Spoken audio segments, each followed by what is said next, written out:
Saudi আরবে থাকা রোহিঙ্গাদের বৈধতা দেয়া হলে বিভিন্ন দেশে অবস্থান করাদেরও দিতে হবে। শক্ত অবস্থান নেয়ার পরামর্শ বিশ্লেষকদের।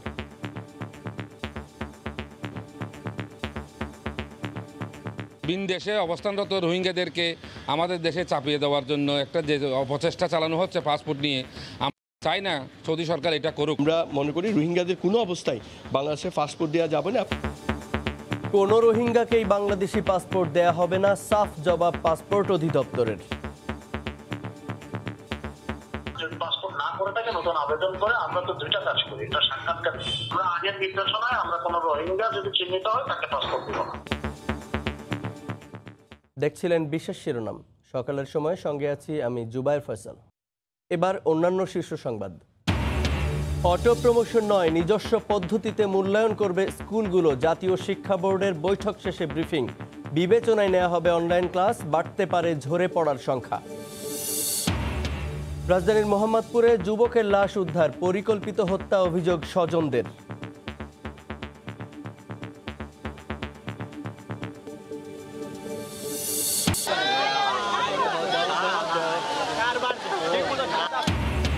যমুনার পানি কমতে থাকায় তীব্র ভাঙনের কবলে টাঙ্গাইলে বেশ কয়েকটি গ্রাম নদী গর্ভে বিলীন, মসজিদ সহ শতাধিক স্থাপনা, বাঁধ নির্মাণের আশ্বাস।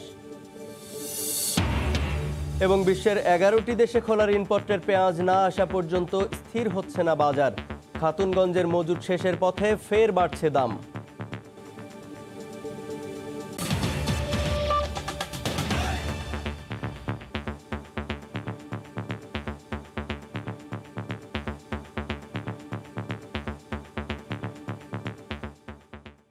সৌদি আরবে অবস্থানরত 54,000 রোহিঙ্গাকে বৈধতা দেয়া হলে বিশ্বের বিভিন্ন দেশে অবস্থানরত রোহিঙ্গাদেরও বৈধতা দিতে হবে, এমন আশঙ্কার কথা জানিয়ে শক্ত অবস্থান নেওয়ার পরামর্শ বিশ্লেষকদের। কোনো রোহিঙ্গাকেই বাংলাদেশি পাসপোর্ট দেয়া হবে না বলে জানিয়েছেন পাসপোর্ট অধিদপ্তরের মহাপরিচালক। কক্সবাজার থেকে সুজাউদ্দিন রুবেলের রিপোর্ট। শুধু বাংলাদেশ নয়, পাকিস্তান, ভারত, মালয়েশিয়া, সৌদি আরব, দুবাই, থাইল্যান্ড, ইন্দোনেশিয়া সহ নানা দেশে অবস্থান করছে আরও 9 লাখের মতো রোহিঙ্গা। কিন্তু হঠাৎ করেই সৌদি আরবে অবস্থানরত 54,000 রোহিঙ্গাকে বাংলাদেশি পাসপোর্ট দিতে চাপ দিচ্ছে দেশটি। এটি অনৈতিক ও নিন্দনীয় বলে মনে করছেন সচেতন মহল।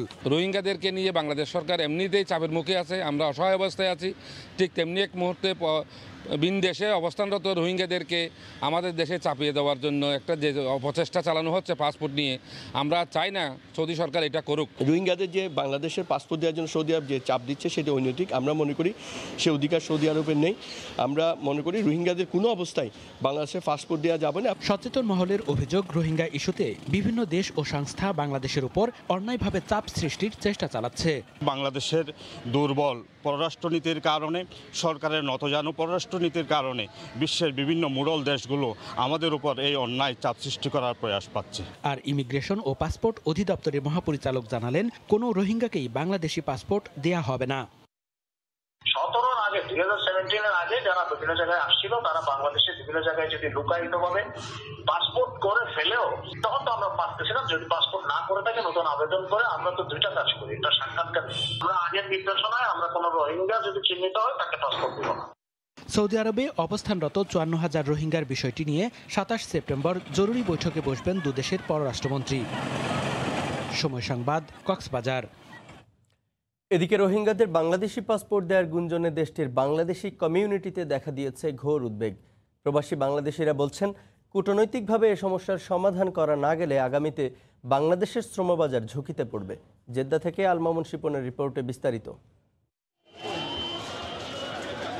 দীর্ঘ 40 বছরের অধিক সময় থেকে সৌদি আরবে রোহিঙ্গারা বসবাস করছেন। সৌদি আরবের তৎকালীন মহামান্য বাদশাহ মানবিক দিক বিবেচনা করে রোহিঙ্গা মুসলিমদেরকে এখানে আশ্রয় দিয়েছেন।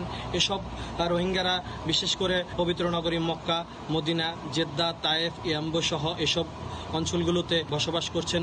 এবং রোহিঙ্গারা বিভিন্ন সময়ে বিভিন্ন কৌশল অবলম্বন করে বাংলাদেশি দালালদের ব্যবহার করে তারা কিন্তু বিভিন্ন সময়ে বাংলাদেশি পাসপোর্ট হাতিয়ে নিয়েছে। তারা বিভিন্ন সময় বিভিন্ন অপকর্ম করলে কিন্তু তারা এই বাংলাদেশি নাগরিক পরিচয় দিতেন। বর্তমান এই সময়ে সৌদি সরকার যে 54,000 রোহিঙ্গাদেরকে বাংলাদেশের নাগরিকত্ব দেওয়ার জন্য বাংলাদেশ সরকারকে চাপ দিচ্ছে, সে বিষয়ে কমিউনিটি এবং প্রবাসী বাংলাদেশিদের জনমনে আতঙ্ক বিরাজ করছে। যত অপকর্ম আছে সব রোহিঙ্গারা করে, অথচ বাঙালিদের নাম হয়। সাদের চলাফেরা, সাদের আমাদের সমস্যা না, আমাদের চাকরির সমস্যা হবে, আমাদের চলাফেরার সমস্যা হবে। কোনো বিপদে পড়লে রোহিঙ্গারা বাংলাদেশের পরিচয় দিয়ে বাংলাদেশের ভাবমূর্তি নষ্ট হইতেছে। সৌদি সরকার বলেছেন যে এদেরকে নাগরিকত্ব না দিলে বাংলাদেশের সবচেয়ে বড় শ্রমবাজার সৌদি আরব, এখানে বাংলাদেশি শ্রমিক কমিয়ে নেওয়া হবে। এ বিষয়েও কিন্তু প্রবাসী বাংলাদেশিরা খুবই আতঙ্কে রয়েছে। বাংলাদেশ সরকার এবং সৌদি সরকারের সাথে দ্বিপাক্ষিকভাবে আলোচনা খুবই গুরুত্বপূর্ণ ভূমিকা রাখতে পারে। আলমামুন শিপন, সময় সংবাদ, জেদ্দা, সৌদি আরব। অন্য প্রসঙ্গ, অটো প্রমোশন নয়, শিক্ষা প্রতিষ্ঠানগুলো নিজস্ব মূল্যায়নের ভিত্তিতেই অষ্টম শ্রেণীর শিক্ষার্থীদের নবম শ্রেণীতে উত্তীর্ণ করা হবে। এ নিয়ে একটি গাইডলাইন তৈরির কাজ চলছে বলে জানিয়েছেন ঢাকা শিক্ষা বোর্ডের চেয়ারম্যান মোহাম্মদ জিয়াউল হক। গতকাল বিকেলে পরীক্ষা সংক্রান্ত এক সভা শেষে কথা জানান তিনি। তবে শিক্ষাবিদরা বলছেন, এ ধরনের সিদ্ধান্তের কারণে শিক্ষার্থীর ঝরে পড়ার সংখ্যা বাড়বে। করোনাকালে জনজীবন ধীরে ধীরে সচল হলেও এখনো থমকে আছে দেশের শিক্ষা খাত। গেল মার্চ থেকে তালাবদ্ধ স্কুলগুলো, পরে আগস্টে সরকারের এক সিদ্ধান্তে বাতিল হয় জেএসসি জেডিসি পরীক্ষা। এর মধ্যে শিক্ষা প্রতিষ্ঠানগুলো ভার্চুয়াল সহ নানা মাধ্যমে শিক্ষা কার্যক্রম চালিয়ে যাওয়ার চেষ্টা করছে। কিন্তু যখন শিক্ষাবর্ষের 2 থেকে 3 মাস বাকি, ঠিক তখন লাখ লাখ শিক্ষার্থীর শ্রেণী পরিবর্তনের বিষয়ে কি সিদ্ধান্ত নিচ্ছেন সংশ্লিষ্টরা? রাজধানী বকশীবাজারে মাধ্যমিক ও উচ্চ মাধ্যমিক শিক্ষা বোর্ডে বৈঠকে বোর্ড প্রধানরা সিদ্ধান্ত নেন, অটো প্রমোশন নয়, শ্রেণী পরিবর্তন হবে মূল্যায়নের ভিত্তিতে। মার্চ মাসের 15 তারিখ পর্যন্ত আমাদের শিক্ষা প্রতিষ্ঠানগুলিতে ক্লাস হয়েছে, শ্রেণী কার্যক্রম চলেছে। সংসদ টিভিতে লেখাপড়া চলছে, সেখান থেকেও কিছু শিক্ষার্থীরা লেখাপড়া জানছে। আমাদের অনলাইন ক্লাসগুলি হচ্ছে। এরপরে যদি ক্লাস শুরু করবার কোনো সুযোগ তৈরি হয় যে কোনো মাসেই, সেই সময় থেকে ডিসেম্বর পর্যন্ত যতটুকু পড়ানো সম্ভব হবে সেই জায়গার উপর ভিত্তি করে পরবর্তী শ্রেণীতে উত্তীর্ণের জন্য মূল্যায়ন করা হবে। এ ব্যাপারে প্রতিষ্ঠানগুলোর জন্য একটি নির্দিষ্ট গাইডলাইন প্রণয়নের চেষ্টা করছেন তারা। এছাড়াও একাদশ থেকে দ্বাদশে উত্তীর্ণ করার ক্ষেত্রে শিক্ষা প্রতিষ্ঠানগুলো নিজস্ব মূল্যায়ন পদ্ধতি অনুসরণ করবে বলেও জানান এ কর্মকর্তা। আমাদের পরীক্ষা উন্নয়ন ইউনিট আছে, তাদের মাধ্যমে আমরা তাদেরকে একটি গাইডলাইন তৈরি করে দেব। শিক্ষাবিদরা বলছেন, এ ধরনের সিদ্ধান্তের কারণে শিক্ষার্থীর ঝরে পড়ার সংখ্যা বাড়বে। এখন সেপ্টেম্বরের 24 তারিখ এসে যখন আমরা বলছি গাইডলাইন দিব, এখনো গাইডলাইন তৈরি হয় নাই, তাহলে কিন্তু বাচ্চাদেরও তৈরি হওয়ার জন্য একেবারেই সময় নেই, আর টিচারদের তো নেই। তাই এই অবস্থাটাই আমাদের ড্রপ আউট অনেক বেশি বাড়িয়ে দিবে এবং এই 80% বাচ্চা কিন্তু অনলাইন থেকে বঞ্চিত। তাই আমরা যদি পরীক্ষা নেই, তাদের বিষয়টা মাথায় রেখেই কিন্তু আমাদের নির্দেশনা দিতে হবে। লাখ লাখ শিক্ষার্থীর কথা মাথায় রেখে খুব দ্রুত কার্যকর পদ্ধতি প্রণয়নের পরামর্শ এই বিশ্লেষকের। তোহা খান তামিম, সময় সংবাদ, ঢাকা। জলবায়ু পরিবর্তনের ঝুঁকিতে থাকা দেশগুলোর জন্য আর্থিক সহায়তা নিশ্চিতের আহ্বান জানিয়েছেন প্রধানমন্ত্রী শেখ হাসিনা। গতকাল জাতিসংঘ সাধারণ পরিষদের 75তম অধিবেশনে জলবায়ু পরিবর্তন মোকাবিলায় কার্যকর ব্যবস্থার শীর্ষ পর্যায়ের ভার্চুয়াল রাউন্ড টেবিলে জলবায়ু পরিবর্তন মোকাবিলায় প্যারিস জলবায়ু চুক্তি বাস্তবায়ন সহ বিশ্ব সম্প্রদায়কে 5 দফা পরামর্শ দেন তিনি। এ সময় জলবায়ু পরিবর্তন মোকাবিলা ও পানি ব্যবস্থাপনায় বাংলাদেশের নেয়া ডেল্টা প্ল্যান 2100 প্রস্তুতি নেওয়া হয়েছে বলেও জানান তিনি। Political leadership must encourage robust international collaboration. The global temperature increase must be limited up to 1.5 degrees Celsius and all Paris provisions must be implemented. Promised funds have to be made available to the vulnerable countries. Polluting countries must increase their NDCs through necessary mitigation measures. Recognize that rehabilitation of the climate refugees is a global responsibility. স্বাস্থ্য অধিদপ্তরের হিসেবে করোনায় আক্রান্ত হয়ে দেশে বৃহস্পতিবার 28 জন মারা গেছেন। নতুন শনাক্ত হয়েছেন 1540 জন রোগী। এ নিয়ে দেশে মোট রোগীর সংখ্যা 3,55,384 জন।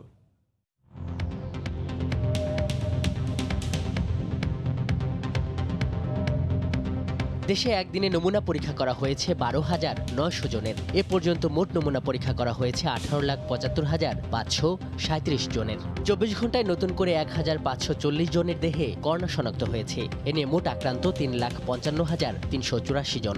24 ঘন্টায় মারা গেছেন 28 জন। এ পর্যন্ত করোনা আক্রান্ত হয়ে মারা গেলেন 5,072 জন। করোনা থেকে 24 ঘন্টায় সুস্থ হয়েছেন 2,139 জন। মোট সুস্থ হয়েছেন 2,65,092 জন।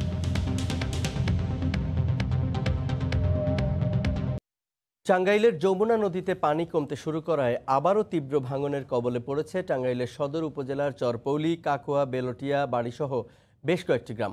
গত এক সপ্তাহে প্রায় শতাধিক ঘরবাড়ি, মসজিদ, মাদ্রাসা সহ বিভিন্ন স্থাপনা নদী গর্ভে বিলীন হয়ে গেলেও এখনও ভাঙন প্রতিরোধে কোনো ব্যবস্থা নেয়নি পানি উন্নয়ন বোর্ড। এলাকা পরিদর্শনে এসে আবারও বাঁধ নির্মাণের আশ্বাস পানি সম্পদ প্রতিমন্ত্রীর। টাঙ্গাইল থেকে কাদির তালুকদারের তথ্য ও ছবি নিয়ে বিস্তারিত প্রতিবেদনে। যমুনার তীব্র ভাঙনে চোখের সামনে এভাবেই গাছপালা ও বসতবাড়ি সহ বিভিন্ন স্থাপনা বিলীন হয়ে যাচ্ছে নদীগর্ভে।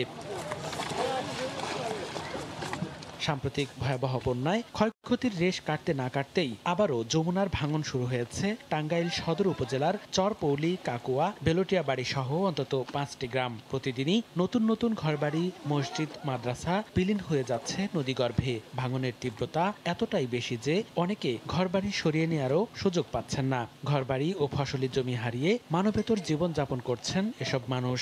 অনেকক্ষণ থামে আবার লাগে বাঙ্গুরি, সারা যায় না। আমরা ওই দান খরাত কোনো কিচ্ছু চাই না, আমরা এই নদী শাসন চাই। বর্তমানে ভাঙনের তীব্রতা অত্যাধিক বেশি, কারণ এ কয়েক দিন যা ভাঙছে আর এই 2 দিনে যা ভাঙছে তার ডবল হয়ে গেছে। সরকারিভাবে ত্রাণ সহায়তা দেয়া হলেও তা পর্যাপ্ত নয় বলে দাবি স্থানীয় জনপ্রতিনিধির। সেই সঙ্গে ভাঙন রোধে স্থায়ী বাঁধ নির্মাণেরও দাবি জানান তিনি। স্থায়ীভাবে যদি একটা বন্দোবস্ত করেন, যদি ভাঙনটা যদি আমরা বন্ধ করতে পারি, তাহলে অত্র এলাকার মানুষ সারা জনমের জন্য প্রধানমন্ত্রী শেখ হাসিনার কাছে কৃতজ্ঞ থাকে। বৃহস্পতিবার সন্ধ্যায় ভাঙন কবলিত এলাকা পরিদর্শন করেন পানি সম্পদ প্রতিমন্ত্রী। এ সময় স্থায়ী বাঁধ নির্মাণের আশ্বাস দেন তিনি। এটা অনেক ব্যয়বহুল, এটা বললে আমরা রাতারাতি করতে পারি না। সঠিক একটা সিদ্ধান্ত নিয়ে যাতে করে আগামী মৌসুমে আগে আমরা কিছুটা করতে পারি, জনগণকে দেখাতে পারি যে আমরা কাজ করছি, সেই লক্ষ্যে আমরা কাজ করে যাব। এবছর বন্যায় টাঙ্গাইল সদর উপজেলায় প্রায় 5টি গ্রামের শতাধিক ঘরবাড়ি নদীগর্ভে বিলীন হয়েছে। হুমকির মুখে রয়েছে আরও শতাধিক ঘরবাড়ি সহ বিভিন্ন স্থাপনা। সময় সংবাদ, টাঙ্গাইল। বিশ্বের 11টি দেশে খোলা ঋণপত্রের পেঁয়াজ না আসা পর্যন্ত স্থির হচ্ছে না বাজার। ভারত রফতানি বন্ধ করায় চট্টগ্রামের খাতুনগঞ্জে পেঁয়াজের মজুদ অনেকটাই শেষের পথে, তাই আবার বাড়তে শুরু করেছে পেঁয়াজের ঝাঁজ। এ অবস্থায় ব্যবসায়ীরা বলছেন, বাজার স্থিতিশীল রাখতে হলে চট্টগ্রাম বন্দর দিয়ে দ্রুত আনতে হবে পেঁয়াজ। নূরজামাল আতিকের ক্যামেরায় শফিকুল আলমের প্রতিবেদন।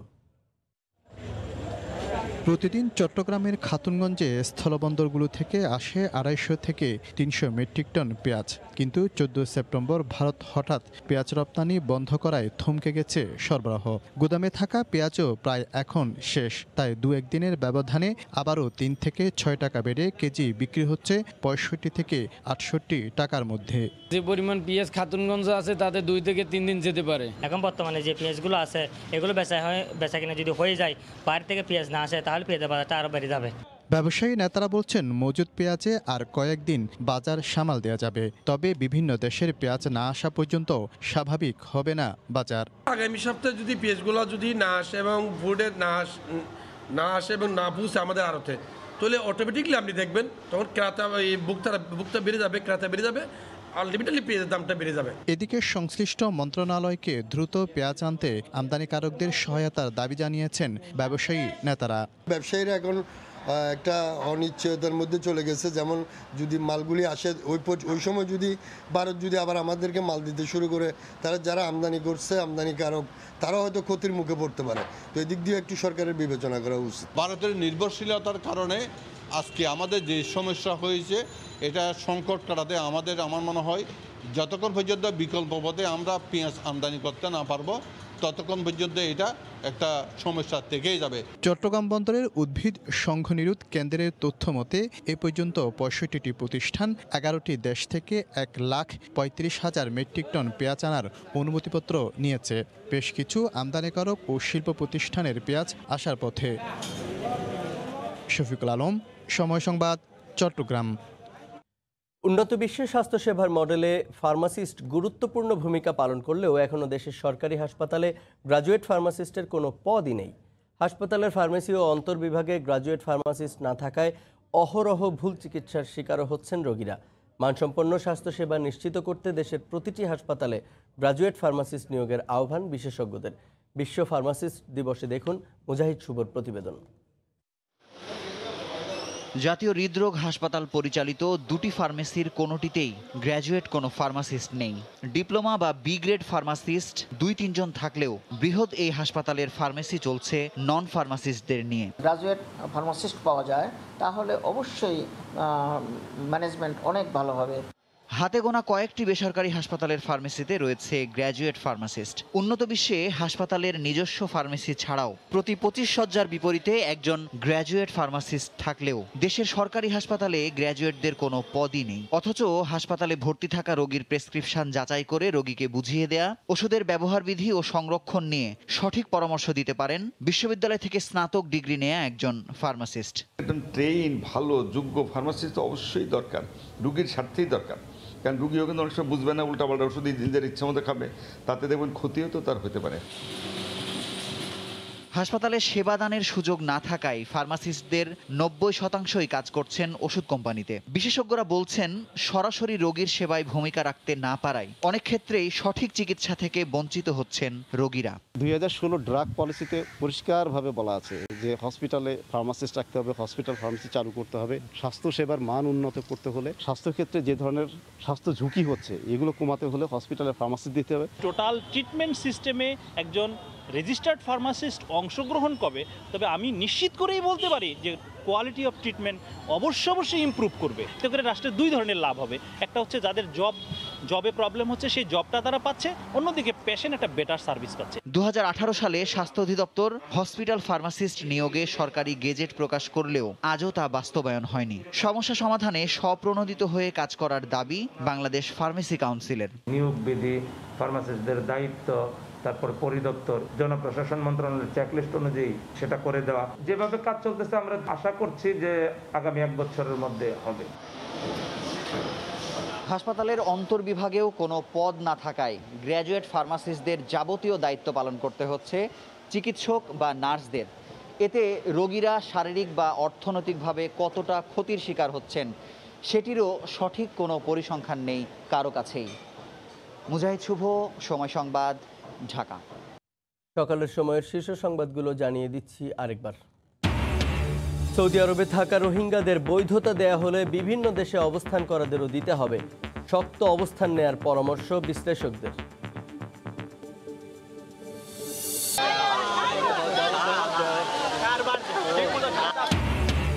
যমুনার পানি কমতে থাকায় তীব্র ভাঙনের কবলে টাঙ্গাইলে বেশ কয়েকটি গ্রাম, নদী গর্ভে বিলীন মসজিদ সহ শতাধিক স্থাপনা, বাঁধ নির্মাণের আশ্বাস।